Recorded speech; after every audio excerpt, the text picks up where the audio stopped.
Hi guys, welcome back to the Nigerian Abroad podcast. This is season 3.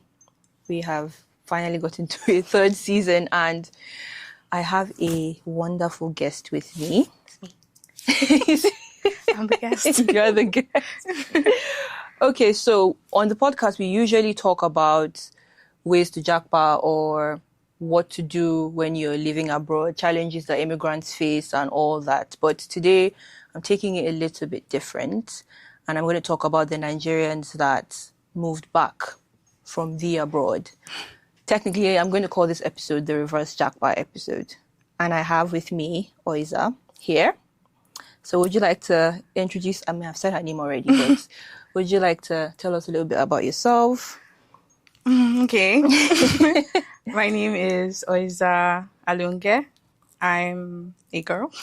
Oh my God. I like to describe myself as a creative.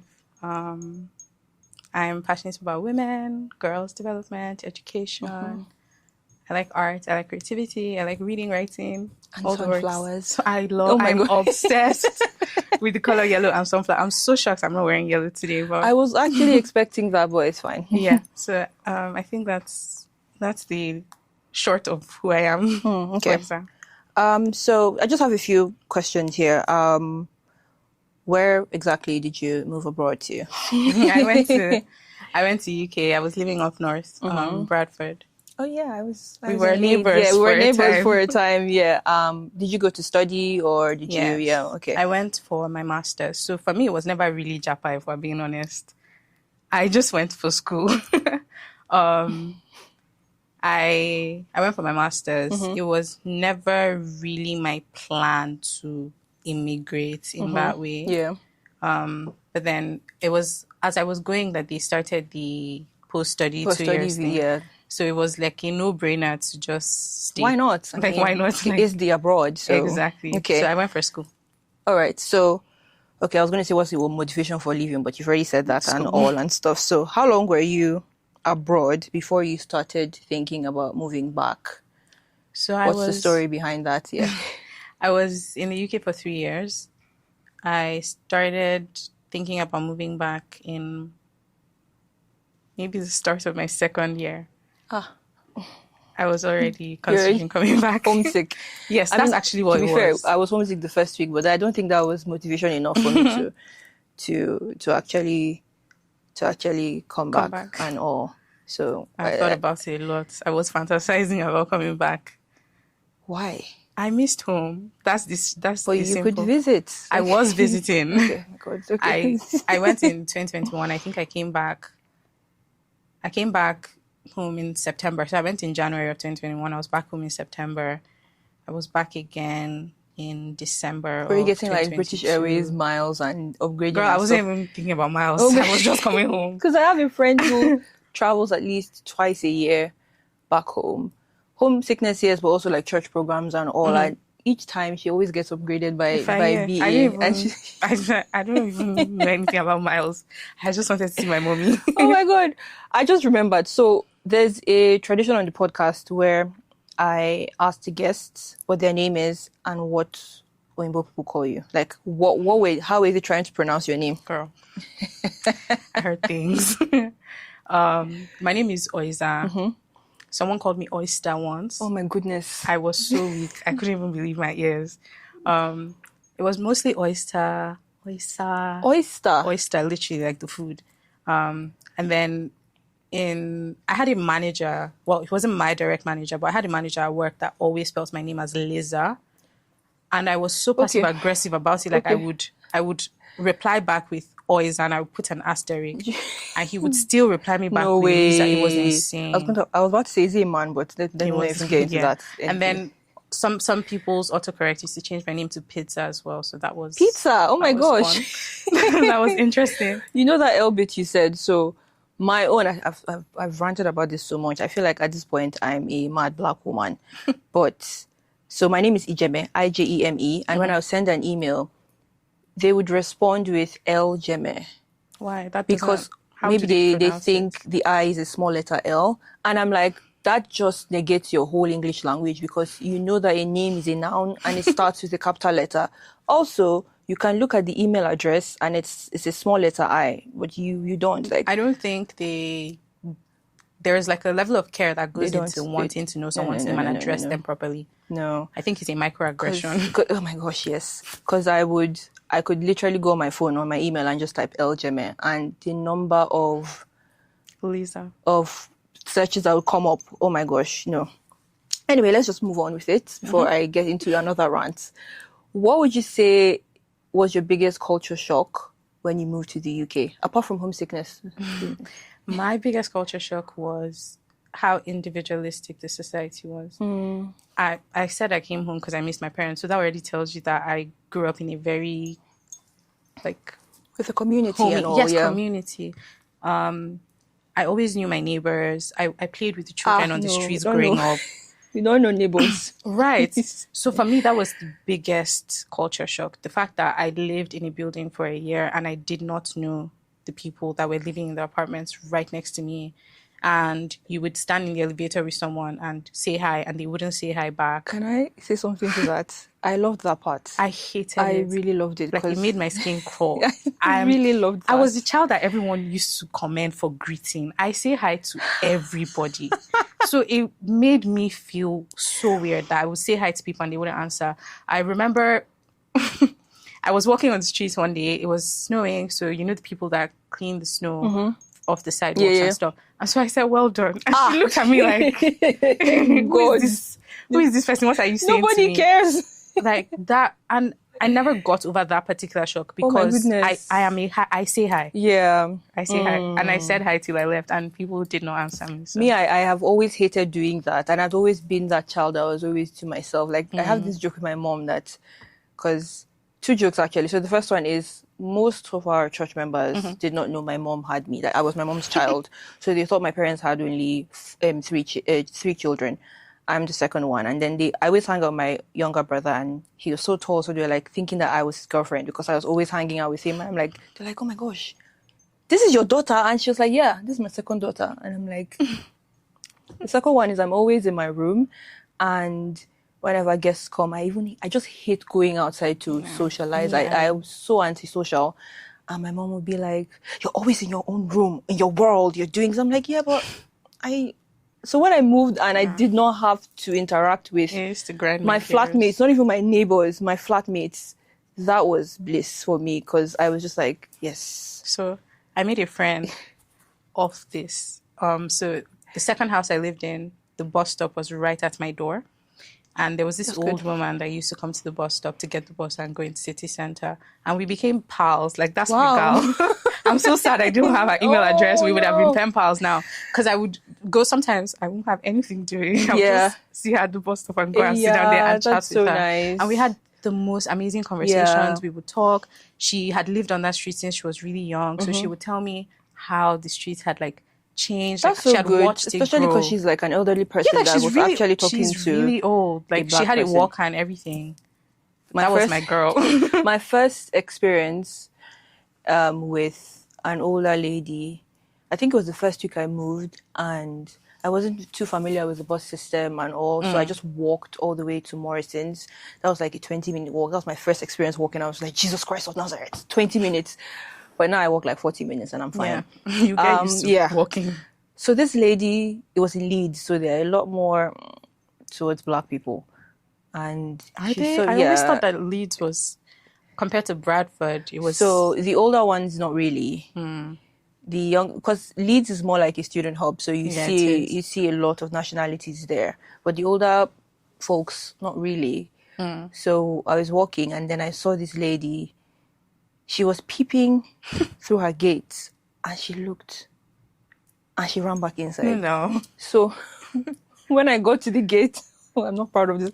When I got to the gate, I was just like this, and then she ran so fast to her door, and I was like, that was so funny. That was my first encounter. The next one was like care and all, but you always get all those people who have dementia, and you've forgotten that the world is not supposed to be racist anymore and stuff. I had an experience like that. Support. This lady, we were guys. I thought we were friends, but then you know how sometimes memory goes off, and then she started slurring. Like, she was saying all sorts. Oh my goodness! It was so intense. And I was like, Oh, wow. Wow. Okay. All right. Before we move on, I have a little game. We're gonna call it the this or that reverse jackpot edition. So basically, I just give you two options. You pick one and tell me why you're choosing that option. Okay. Okay. So, would you live in Nigeria with unstable power supply? Nothing you can do about it, by the way. So no generators, no solar. You just depend on PHCN. Or only live abroad and deal with constant homesickness. This one is very hard I know. because the hardest thing for me being back is the electricity. God, the heat drives me crazy. But I mean, homesickness brought me back, and I'm dealing with the electricity. So I guess we know what my answer is.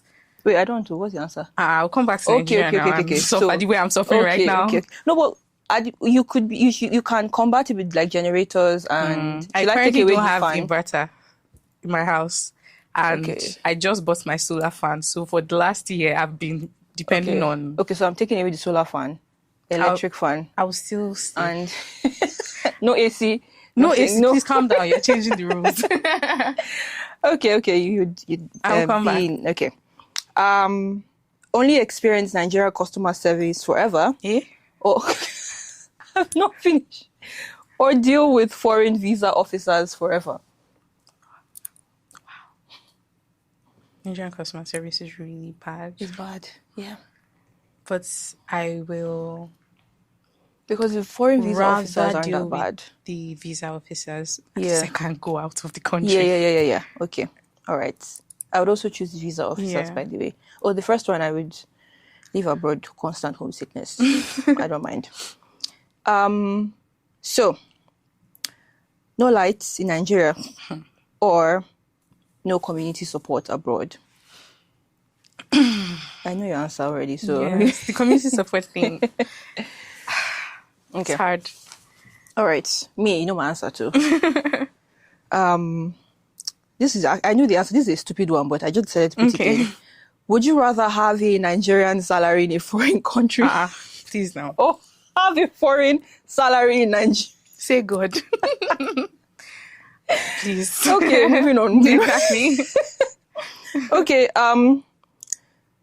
Unpredictable Nigerian internet or the rent in London? London rent is crazy. Guy, Jesus Christ. And it's per month. Wow.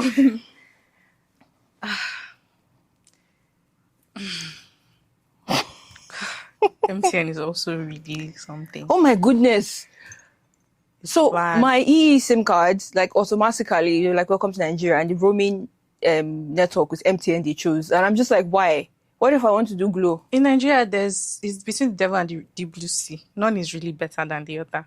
Okay. I think for this one, I would pick London rent, because if I'm paying rent in London, I want to believe I'm earning in London, so I can afford it. Okay, that's true. That's true. I should have made it harder, but it's true. Okay. Never experience winter again, or never experience the Nigerian rainy season again?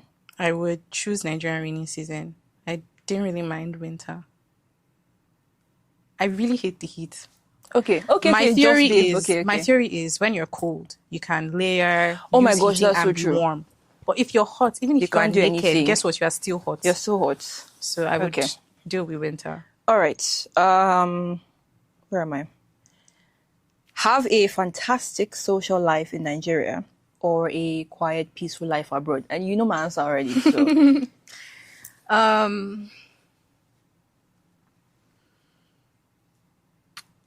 I think for this particular one, I would choose the quiet, peaceful life abroad. Really? Yes, because before I moved out of Nigeria, I was a bit of a social butterfly. I used to go out a lot. I had a lot of friends, but I think my personality changed a bit, like maybe with growth and all of that. I'm not as much of an outside person as I used to be. Yeah. So, yeah, if I'm going to sit down inside my house, if that's my option, I would rather sit down inside my house and enjoy London. Your rent.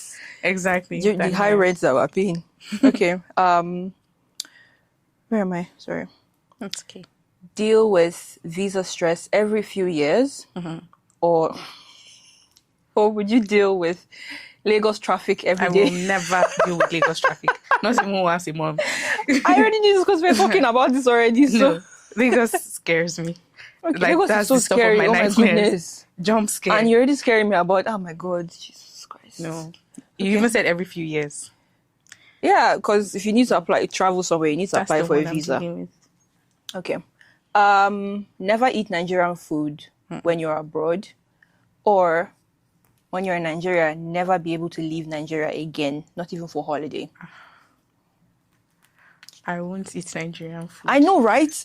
I know, because anyway, to be fair, I don't know what happened to me, but I started to grow intolerant to a lot of Nigerian foods. I know, like That's so interesting. village people, really, because now I can't even eat as much pepper as I can. That has That's- happened to me that too. is the Pepper, first- and I used to be a pepper girl. God.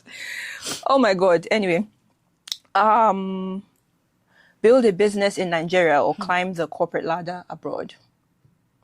As someone that has come back to Nigeria to start a business, I can tell you for free that give me the corporate ladder. Give me the corporate. Because entrepreneurship is daunting. Oh my and I've gosh. always been a 9-to-5 girl, Yeah. to be fair. But entrepreneurship in Nigeria is another, it's the wild, wild west. Wow. Okay. Thank you for telling me. All right. That concludes our game. That was fun. Yeah. Okay. So I think I want to know. Tell me the story about how and why you decided to move back. It's very short. I love And it's it. not complicated at all. I was not very happy in the UK anymore. I missed home, missed my parents. I'm an only child, so I'm really close to my parents. Okay. And it's not like we're not FaceTiming every day. I was seeing them I every cannot day. relate to that. I'm like a middle child, so you can understand. I really did miss home. But beyond that, I wasn't happy. My mental health really struggled in the UK. And it's not like my mental health was not struggling in Nigeria before I left. It's a different. But at least there's rice at home to get. Like, I can hug my mommy and cry. Which one is? Yeah, that's so nice. I'm crying in my bed alone in the winter. That's crazy. In the cold. Let me come home. So You have that mulled really was wine. it. I do have mulled wine. Yeah, Mulled exactly. wine is nice. Mulled wine is nice. Yeah. No, that was just it. I wasn't happy anymore. Okay. So, did you have expectations when you moved abroad? And how did that turn out? Because I remember you saying that initially you did not even have the plan to Japa. You just wanted to study And come back. and come back home. It's hard to say. I remember exactly how I felt when I was on the flight going to the UK. It was a blank slate. Like, it felt like, let's see what this experience has for me. I didn't have a lot of expectations. Yeah. And so there's a reason why. Before I went to the UK, I was in therapy. And I remember having conversations with my therapist, and I used to say a lot of things about how I can't wait to leave so that so and so will be better. I can't wait to leave so that so and so will be better. I can't wait to leave so that so and so will be better. And she said something to me that has stayed with me till today. And it's that you don't want to risk putting too much expectation on a single event. Because then if anything does not go as planned, then everything has scattered. Do you understand? Yeah. So that made me peel back all the things that I expected the UK, and I literally just went like, it's a brand new world. that Like, is let so me good. see. That's so good, yeah. The only thing that I would say I wanted out of going to the UK was to experience independence. Like I said, I'm an only child. I'm very, very inside of my parents. It's not like my parents were like lock and chain parents. I had freedom, but I can't really say that I had independence. Okay. And so that is what I wanted from the experience. And I think that panned out really well. Yes. Okay, that's good. Was there a specific moment or experience that made you decide that I want to come back. you wanted to come, like something very, like maybe you had been thinking about it like you had said before, but you were just like, at this point, okay, this is all the confirmation that I need. I'm done with you guys here. Peace out. There was no one big thing. Like I said, I was not happy. I was struggling mentally. But then it was a lot of tiny things, like little moments that, like, it's the winter, I'm trying to catch the bus, now the driver has driven off. Oh my God. I don't actually have to deal with this. Do you understand? Yeah. Like, I can go home and drive my car. You could also drive in. Okay, no, don't drive in London. No, I don't have to deal with this. Yeah. It was little moments like that. Or let me think of another moment. The racist experience I told you about when I was at work. I was like, I don't actually have to deal with this. You don't. I just had a lot of moments where I was like, I don't have to deal with this. And I was like, actually, there's rice at home. There's rice at home. Let me go home. There's love at home too. There's love so at let home. me just go home. I remember when you talked about that you were robbed. Right. First of all, that's East London. I can't vouch for anybody. Anything. So at your own risk. Yeah. And I saw that and I was just like, I don't know. Maybe it's just me saying it because I'm such an ajebo and I very heavily dependent on my phone. I don't know what I would do. I had a full-blown panic attack. Like, it was insane. So I walked out of the train station and I saw the guys that were going to rob me. It's so crazy. Like I say all the time, I saw them. I knew they were up to no good. I didn't think they were going to rob me, but I saw them see them. Like, was there a moment where you're like, I'm abroad, so this is not going to happen? No, because I genuinely didn't think their weirdness had anything to do with me in particular. Okay. I just spotted them as shady characters. And so they were leaning on like the railing rather, outside of the train station. So I stepped out and they all, like maybe 3 guys, they just all leaned off the rack and just walked towards me as if they were entering into the train station. But they just like surrounded me. It's like literally the stuff you see in movies. Yeah. Someone walked this way, someone walked this way, someone walked straight. And as they just passed and they all went in different directions. So they didn't leave together. And my phone was just gone. Guy. And I was just like, oh my God, my phone is gone. Like, that was so clean. I literally had a panic attack because I had come out of the train station. My friend's house wasn't far from the train station. So I was trying to walk to my friend's house to let her know, like, my phone is gone. Yeah. And I was delirious. Like, I walked past her house. Yeah. She had to run out and be like, Oiza, like, you've gone past the house. And I go inside and I was hyperventilating. And I was breathing. And I, like, carried my, because I was talking to my parents on the train. So obviously I wanted to tell them I've gotten here, but also my phone is gone. So I like used my laptop to FaceTime the like group and I'm like, guys, they just stole my phone. Oh my God. And my daddy can be annoying in situations like this because he was like, you're alive. I'm like, bro, that's not even what we're saying. My phone. It was terrible. Okay. Yeah, I think, you know, when people talk about how it shouldn't be like a bad thing if you decide to move back and all, and then there are people who are like, oh, no, it's bad. I'm one of those people. Because, like I was saying earlier, for me, it was a thing of what am I coming back to? Not in the sense of I don't have a family to come back to or something like that, but the career path, opportunities and all. So the career path I had chosen at the time was more suited for the abroad and the more opportunities, more training and more commissions that I was going to get and apply for. Basically just creative-wise, it was just a lot better for me. And so I was thinking about if I had to come back, because then I had to also face the fact that being an immigrant affected this career path I chose as well. So the place I was running to also was kind of rejecting me as well. So I was just like, oh my gosh, where do I start from? And also, when I think of these things, almost like a taboo conversation for me to think about, because I'm like, wow, yeah, this is a different wavelength for me to even explore, think about. So it's like, it's very fascinating to see somebody do that. And then you're like, because you basically left your life here, started over. Yes. Left that life here and started afresh again. So it's like a lot of, not back and forth per se, but just dropping. It's daunting. And then starting over again and dropping and then starting over again. Starting over in Nigeria. So for me, I've always been yes, I love community and all of those things, but I'm also a very individualistic person. For example, I've never, ever fallen into peer pressure. I'm just not that person. Everything I do because I want to do it. You want to do it. So at every point in my life, I'm asking myself why. I know why I do everything. And sometimes it's not necessarily a good thing because chances are if you see me doing something bad, I'm aware. Because I think about stuff, I process things, I think about things. I know what fulfillment means to me. I know what success means for me. And my definitions of success and fulfillment don't really look the stereotypical ways that people would expect. Like, I like the nice things of life. Like, I want to have money. But for me, I don't want to have money for the sake of having money. I want money for the things that money can afford Can me. afford you, yeah. So those are the things that are important to me. So for me, coming back to Nigeria, I mean, I've been back for a year. It was a year on the 4th. Oh, did you have Right. a party or something? Girl, no. I had hives. The weather was You hot. had- Oh my I gosh, literally that was woke the up exact that day Oh. and broke out in hives. No, I I think didn't your have a body was party. really like, are you sure about this decision? Literally. So for me, I mean, I'm back. I don't have a job yet. I don't have a 9 to 5. I've been applying like mad. I haven't gotten anything yet, but I haven't had a single moment where I've regretted coming back home. Really? No. Because it was a very well thought out decision for me. So for example, happiness for me looks like being around the people I love. Yeah.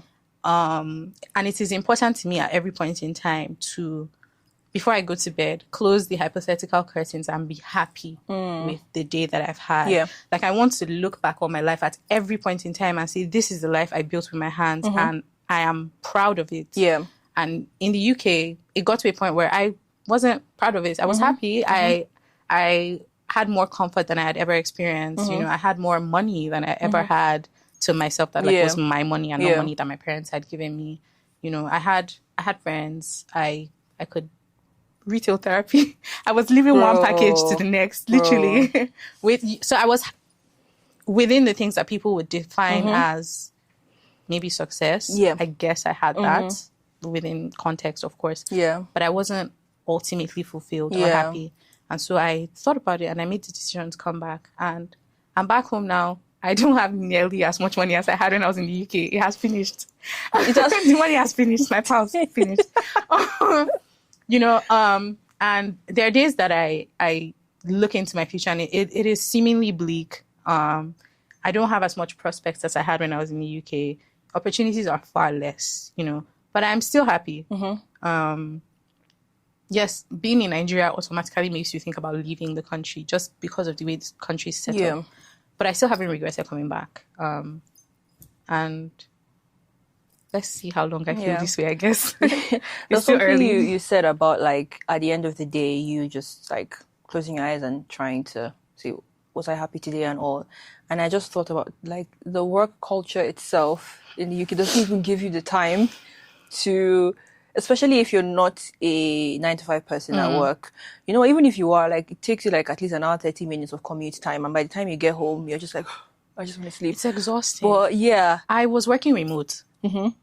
9 to 5. You were really literally, like I would stand up at my desk, take a shower, walk to my table. My apartment was beautiful. I had huge windows overlooking sunrise and sunset. That was it was pretty, beautiful. yeah. My desk was right in front of the window. I would log in, do my work, sign out. So she was really living like the baby but girl lifestyle. It wasn't. It did give what I needed it to give, and somehow being back is giving that thing that I was missing. So I'm trying to compare it to the people who actually aren't living as, in quote, large, and they're like maybe doing care or warehouse jobs, and they're like striving so hard to still stay in the country when they're barely moving from barely making ends meet, or they're moving from like bills to bills and something like that. And in a way, if you ask them this question, would you move back to, like, they would still stay. They're like, nope. I don't think there's anything wrong with it. Regardless, I think the problem is a lot of people are living lives that are not theirs. Right? Yeah. You're just living life in the way that you expect life to be lived, or the way you've been told that life should be lived. Yeah. The only time I would have a problem with people like that is if I'm having a conversation with them and they cannot tell me why they're staying, other than I have to stay. Yeah. But if you sometimes you have conversations with people and their life back home, I'm not like overlooking that there's a level of privilege that allows you to pack up a seemingly good life abroad and come back home with no idea what is waiting for you. It's privilege in and of itself, and I don't take it for granted. But if you have conversations with people and they can tell you that, oh, my life in Nigeria was this, this, this, and this. My life here, in as much as it's hectic, it's so much better. Affords me some it kind affords of me comfort. something, and they're happy with that, then that's perfectly fine. Yeah. But if you're just there to be there and in 40 years you're going to look back and you haven't actually lived, You haven't, yeah. then I guess that is a bit sad. Have you ever had a conversation with someone and they judged you for coming Oh no, back? definitely. Are you joking? Oh my gosh. And basically, you're like, I wasn't happy there. They're like, I beg, what's Happiness. that? What's Happy. happiness? Happy? Is this a joke? Oh my gosh. I have those conversations. I mean, even with my friends when I was in the UK, obviously people How are they emotionally react? intelligent and politically correct. So nobody's going to look me in the eye and be like, girl, you're dumb. But I could read it in the body language. I could hear it in the things that were not being said, you know.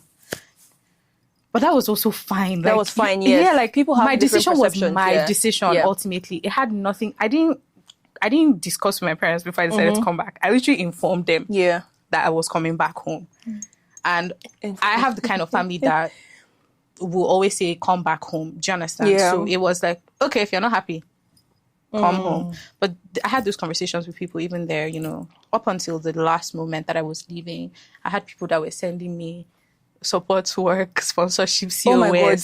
People, So wait, hold on. So you moved from your baby girl. Imagine if you're actually being like, oh my gosh, I have X amount of time remaining here. Let me just need move to find care something. Yeah. or support. See, I'm not acting like these thoughts didn't cross my mind. Okay. Because, like, I'm a human being. I mean, as much as my decision was made, like, I would have conversations that would make me scared. Yeah. Because people really looked at me like I was losing my mind. So, yeah, I looked at, but at the end of the day, I'm like, my thing is, I always say, this is not my life. Not because there's anything wrong with this life. Like, I'm not saying that the people that are doing this thing, what they are doing is bad. It's a life that can be lived and can be fulfilling for someone else. But this is not my life. Wait. Okay. I was thinking about maybe you meant the support work. Yeah, for some people, honestly, like, you know don't what? knock it until you know what? it. So I did care and support for a year, but that was when I was still in school and all. And I met this lady. She was the assistant manager of the care home. And she'll tell you she has been working that job for 30 years. Chill now. Wait. So she said she's originally from New Zealand and she got a divorce. And the money she got from her divorce settlement, she has 4 kids. She bought a house for each of them. And I'm like, how much did you even get? But that's not the point. She bought a house for each of them. And the rest of the money, she used it to travel around the world for like 5-10 years. And now she's looking for something fulfilling to do. And she chose care work. I couldn't fathom. I was just like... That's her life and it's fulfilling for her. But for me, that's not my life. I did support work. Yeah. I didn't do care, but I did support work for maybe a few weeks. I don't think I did it for up to 2 months. I will come back from my shift and call my daddy and be like, oh my God, you don't know what happened today. I was telling my mom, see what they did today. Oh my goodness. So I was just like, this is not my life. Yeah. Honestly. That was just it. What do you think are some of the myths that people have about returning to Nigeria? Like things that people have said to you. I mean, apart from people like forwarding your job opportunities and like, at least just stay, do this one and just stay. But what else would you think like is a myth? Like maybe some people are faced with this decision and maybe deep down they know that it might not even be a situation of this is not my life. It might be a situation of don't fight it anymore. Like you can always find better opportunities and stuff. Yeah. What do you think is a myth and all? To be fair, I don't really know what the myths are because I didn't really lean into those conversations. But Okay. I would say the biggest thing I think for people is that they think coming back is inherently failure or like an admittance of failing. Like I went here, I did not succeed. And so I'm coming back with my shame. Yeah. I think that's It's subjective. also seen as shame because your people then come and like, he'd not...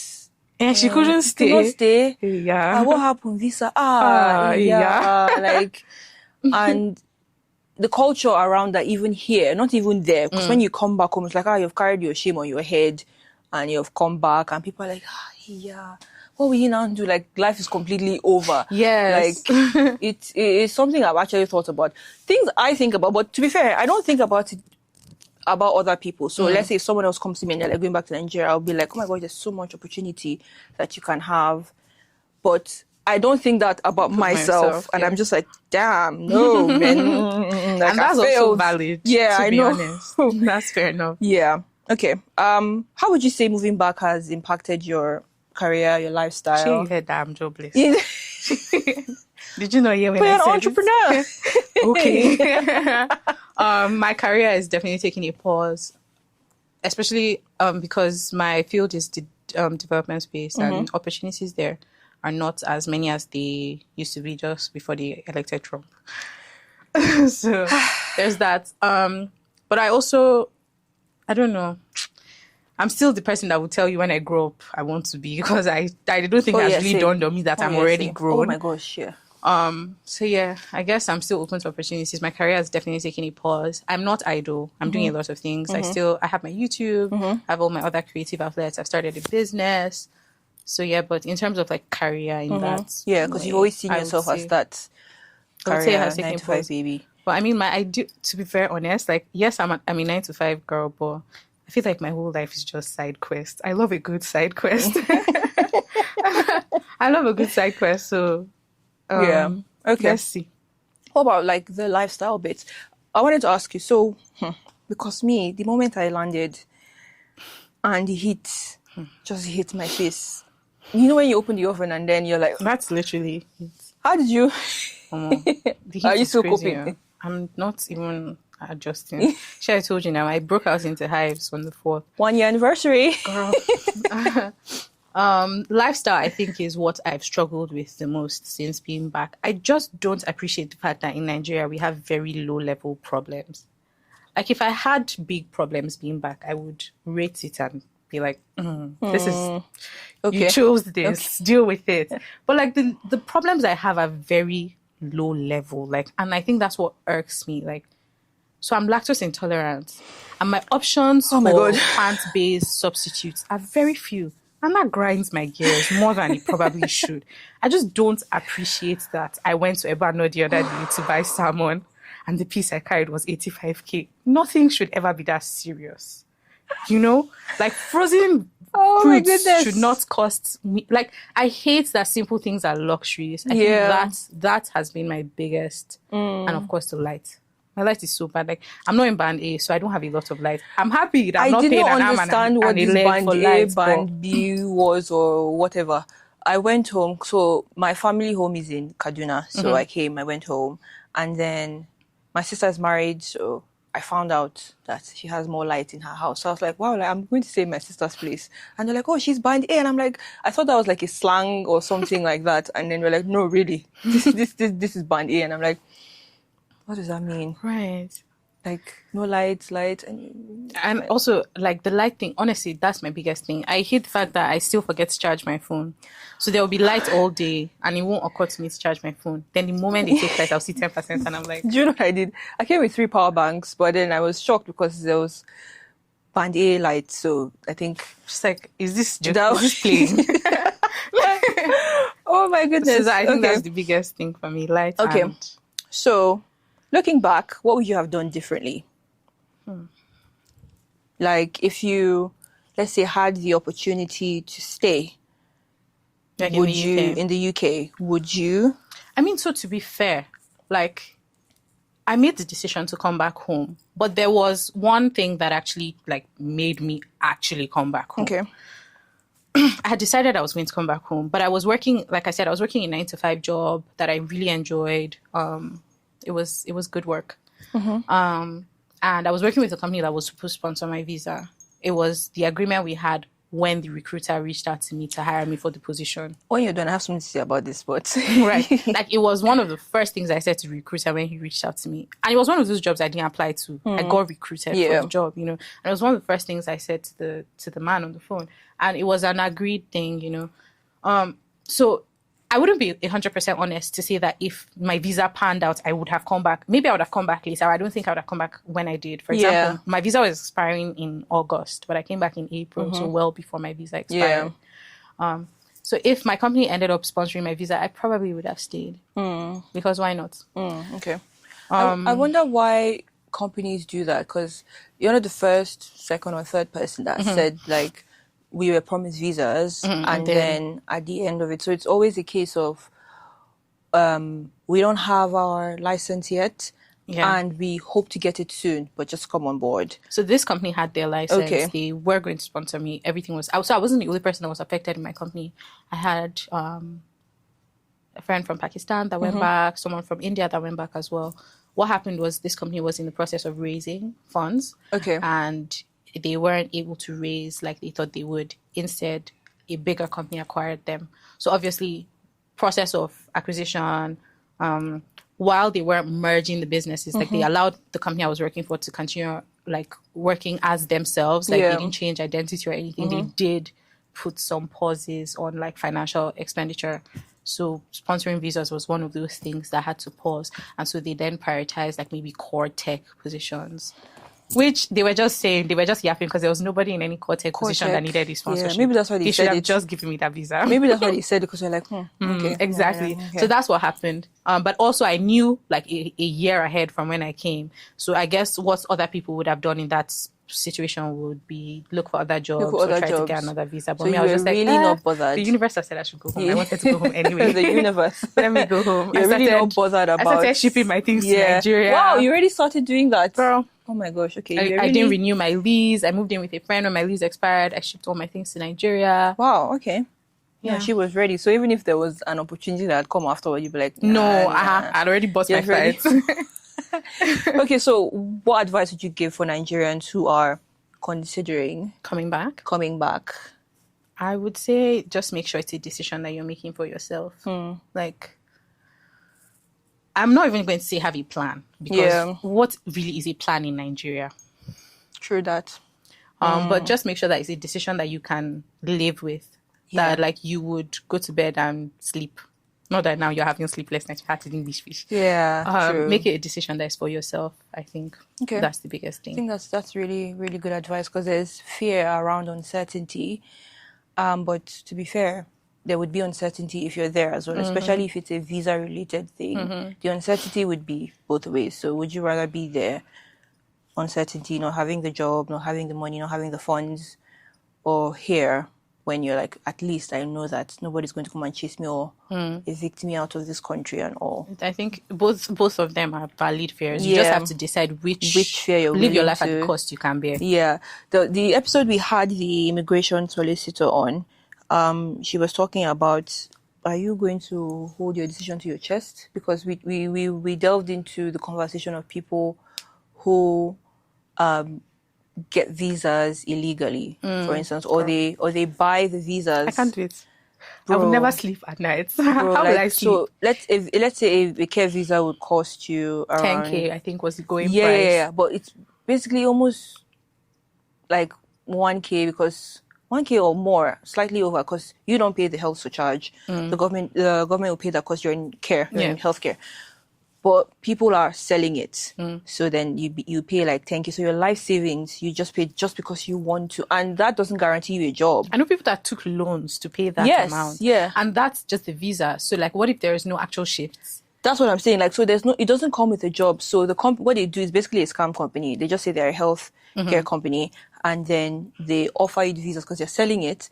They don't have any shifts. So you on your own, you'd go and find your shifts, pay it back to the employer, so they would run you through their payroll and all of that. So you get your NI, all the taxes, all the pension, all of that. So you're technically getting taxed twice. Yes. So you get paid that shift and then paid back to the employer that sponsored you, and then they pay you. So that's the whole... So your real employer has you've gotten taxed there, and you give this employer, then you run it through HMRC So again. it's just like, she was like, I'm not stopping anybody, just choose your path and choose it and be going there, like, as long as it's okay. That's how I feel too. Like, just do what works for you, honestly. Yeah. And okay, this is a very interesting question. Do you ever see yourself returning abroad, like not to visit? Yeah, abroad, like moving back. Never say never. I would say. I mean, since I've been back, everyone has been saying, "Oh, apply for Canada." Canada is far. You and it's UK. God, I bet. So I will not see my mommy. Are you joking? Oh my God. I mean, it's something I've considered. I mean, as soon as I came back, Canada, or like moving abroad back. Moving abroad. Okay. What about Australia? My best friend is moving though. Aww. So maybe I'll go so I can see her. She's having a baby. I'm so sad. You see this thing that Nigeria is doing to us, like literally flinging us. Yeah. Terrible stuff. Anyways, I think I would consider it. It's not something I'm considering right now. Yeah. My most ideal situation would just be to have the luxury of being able to leave and come back Or like maybe whenever. for the development role or something like Yeah, that, and you're something doing just stuff here. maybe a job that affords me the flexibility of traveling and going places. That would and be always coming ideal. back. That would be ideal Yeah. for me. The thing is, there has never been a point in my life where I've fantasized or pictured my life outside of Nigeria. And maybe that's why, even when I was going for my master's, I didn't Japa. I went for school. I initially applied for Chevening. And you know, for Chevening, you're going and you're coming back. Yeah. Okay. I didn't get Chevening. And then my parents were like, okay, go and do the master's. Then they said, come and do 2 years. So I said, okay, let me do the 2 years. Like, I didn't Japa. I went for school I came back. My goodness. I'm the exact opposite. Like when I was leaving, like, let me tell you how bad mine was. I stopped using any of my Nigerian accounts. So like, you're so serious. But that was more negligence on my side. Really. Yeah. Like what my bank accounts, my phone number. Like when I really needed, like my NIN was such a huge issue because I needed to start like tracing and all. Cause I did my NIN the first time they introduced it. Like that was almost 10 years. I'm not sure of the exact, but I know that I was just entering into university. But they told me to wait before I get the number. So I'd already done it. But I just completely forgot about it because I was like, I'm moving abroad, I beg, I'm not going to need it. And I just woke up one day and they were like, you need NIN to blink in this country. So whatever you need to do, even getting a train ticket from Abuja to Kaduna, I couldn't. So my dad was like, he's going to register me as a minor under him. But I'm like 20 something. So that was such an issue. And I was like, okay, I need to get this done. I needed to renew my passport. They're like, where's your NIN? I'm like, wait. You guys are serious. Guy. So like that's how serious I was about like not coming I think for back. me it was the opposite. Yeah, no, I was still very inside of my Nigerianness. Like, I had all my things running. I had everything. I was planning to come back. For me, it was. Level. I think I felt more at home when I traveled than I felt since I've been in Nigeria. Since I built a beautiful life for myself. In the UK, and sometimes I miss that life. It's not like I lived a terrible life. Yeah. I built a life that was mine. Maybe for the first time, like in as much as I miss my life back in Nigeria, I can't say that the life I've come back to is the life I left. Yeah. Because I'm not the person that left. I'm grown. I've changed. Yeah. I built a beautiful life in the UK. I enjoyed my life. I enjoyed my routines. I enjoyed the little quirks that my life had. But I guess maybe the overarching thing was that I wasn't happy. And I'm committed to always building a beautiful life for myself. Yeah. So maybe because the things that constitute beauty for me are not like this little life. Thank you so much. Like, maybe the things that constitute beauty for me are not the things that one would expect, you know. So maybe I would leave again. Maybe I think it was even little things like always having to greet your elders. Like I found that physically uncomfortable even before I traveled. So going somewhere where you didn't have to greet anybody felt amazing. So it felt amazing. Like from 6-7 years old, you're like, kneel down, greet this person. Like little things like that always bothered me. And I'd always told my parents that I was going to go abroad. Like I don't know how it was going to happen, but I was always going to go abroad. So when I got there, even like speaking to my boss that is way older than me, not having to say, ma, let me carry your bag. Oh, ma, can you do this? Good morning, ma. Do you want me to buy something for you? Like those type of things where I'm actually being treated So for me, like, you know how I said I've always been someone that greets. I come from a very close-knit family, but we're also very laid back. Like I wake up in the morning and I say hi to my daddy. Hi, daddy. Aww. Hi, mommy. To be fair, that's how I am with my uncles, my aunties. You know, okay, not my aunties and like uncles. I have an uncle that I can sit down and chat about anything with. So for me, it wasn't so much that I was made to do some of these things. It was just a thing. Like I didn't have to say good morning to the adults in my life first. They would say good morning to me. You know, I can say hi, uncle, how are you? Like maybe, you know, like, so it wasn't. I didn't. My first trip back, because I came here last year for my wedding, and my brother lives in Canada, and he's like me. He's like, nah, I'm not doing this anymore. He came, and then obviously the way it's set up now, you need to pay somebody at the train station and all. And we were, you know, when you come back, you definitely look like an IJGB. You just look different. as much as I tried to cover my hair, like scarf, the whole northern look, you just look it, and they were already there to just ask us for money. My brother was so livid. He was just like, "What kind of, who can I speak to here?" I'm like, Yeah. hey.